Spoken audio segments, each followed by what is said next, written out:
नाज़रीन, एक और चीज हो रही है पंजाब में, खास तौर पे ये बसंत करवाना चाह रहे हैं। मैंने आपको पहले भी बताया था कि जनाब गुड्डी शुड्डी उड़ाएंगे, बसंत करेंगे। बड़े लंबे अरसे से इस त्यौहार के ऊपर पाबंदी है। वजह यह थी कि जब हम लोग छोटे होते थे और पतंगबाजी करते थे ना, तो बड़ी कच्ची डोर होती थी। यानी मैं क्योंकि वहां पे सारी जिंदगी हम पल के बड़े हुए लाहौर में, तो हम जब ये पतंगबाजी करते थे ना, तो अक्सर डोर टूट जाती थी। जरा सी पतंग वजनी होती थी, हवा तेज चलती थी, डोर टूट जाती थी, कच्ची डोर होती थी और बड़ा मजा आता था। उस वक्त किसी का गला नहीं कटता था।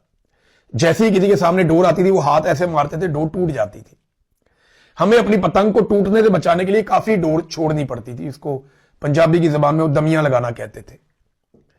तो अक्सर गुड़ियां टूट जाती थी, लेकिन फिर आहिस्ता आहिस्ता चाइना से धागे आना शुरू हुए, कुछ इंडिया से धागे आना शुरू हुए और इतने मजबूत धागे आ गए कि आप उनके साथ ईंट बांध के घसीट लें, 2 ईंटें बांध के घसीट लें, फिर पतंगे टूटना बंद हो गई।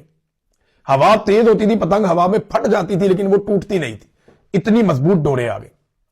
अब जब किसी के गले के सामने ये डोर आती थी, तो वो जो मर्जी करता रहे, तोड़ता रहे, ये टूटती नहीं, हाथ से टूटती नहीं, दांतों से भी नहीं टूटती। बाज़ औक़ात ऐसी डोरे आ गई, केमिकल वाली डोरें भी आ गई।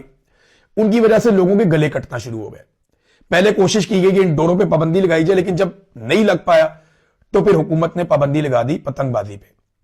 परवेज इलाही साहब ने पाबंदी लगाई, उसके बाद शहबाज शरीफ साहब ने इस पाबंदी को जारी रखा, उस्मान बुज़दार साहब ने भी ये पाबंदी जारी रखी। अब मरियम नवाज साहिबा को एक कहीं से ख्वाहिश का इजहार किया गया है। आपको पता है किसकी ख्वाहिश मानती है वो? तो ख्वाहिश ये आई है कि जनाब बसंत मनाई जाएगी और इसके पीछे आइडिया यह है कि नौजवानों की डाइवर्जन लगाई जाए, नौजवानों की तवज्जो एक फेस्टिवल की तरफ की जाए, एक त्यौहार मनाया जाए और उस तरफ नौजवानों की तवज्जो कर दें, ताकि एक बसंत का फेस्टिवल आए, सारे कहें जी कमाल कर दिया इन्होंने, और फेस्टिविटी में चले जाएं। तो ये जो दिन होंगे एहतजाज के, जिसमें मोमेंटम बन रहा होगा, उसमें हम बसंत करके तो तवज्जो लोगों की इस तरफ कर देंगे और एक त्यौहार पूरी दुनिया को दिखाएंगे कि देखें जी पंजाब में कितना कमाल काम हो रहा है।